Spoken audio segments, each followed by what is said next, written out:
In today's video, I'm going to teach you how to restore missing file tabs in AutoCAD. If you've ever found yourself working with multiple files in AutoCAD, you know how handy file tabs are. They allow you to easily see and switch between your open files, helping to streamline your workflow and enhance productivity.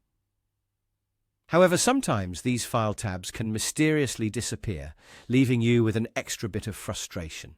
But don't worry. Restoring them is a straightforward process, and I'm here to guide you through it step by step.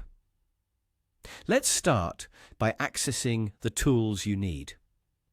The first thing you want to do is bring up the command line in AutoCAD. This is where you'll type in commands to navigate through different options and settings. So go ahead and type OP in that command line. Typing OP is a shortcut for options, which is what we need to adjust the display settings in AutoCAD. Once you've typed OP, hit the Enter key. This will bring up the Options dialog box, a hub of settings and customizations for AutoCAD. Keep in mind, the interface might look a bit overwhelming at first if you're not used to it, but don't worry, I'll walk you through it. In the Options dialog box, you'll see various tabs, each corresponding to different settings categories. Focus your attention on the tab labeled Display, because that's where we'll make the necessary changes to bring back your file tabs. Inside the Display tab, you're going to look for an option titled Display File Tabs. This option essentially toggles the file tabs on and off. If your file tabs are missing, it's likely that this checkbox is currently unchecked.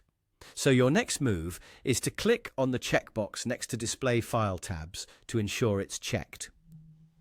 This simple action tells AutoCAD that you want to have those file tabs available for viewing. After checking the box, it's time to apply the change. Look for the Apply button. It's generally at the bottom of the Options dialog box. Give that button a click to ensure the setting is activated. Now, let's wrap things up by clicking OK to close the Options dialog box, which will also save your new settings. Once you've done this, you should immediately notice that your file tabs have reappeared at the top of your AutoCAD window, right where they belong. And there you have it, a quick and easy way to restore missing file tabs in AutoCAD. This fix should make switching between your multiple open files much simpler and more efficient. Make it a habit to periodically check your settings if things ever seem out of place. It's little tricks like these that can significantly improve your workflow and reduce moments of unnecessary stress. Thanks for watching, and happy designing.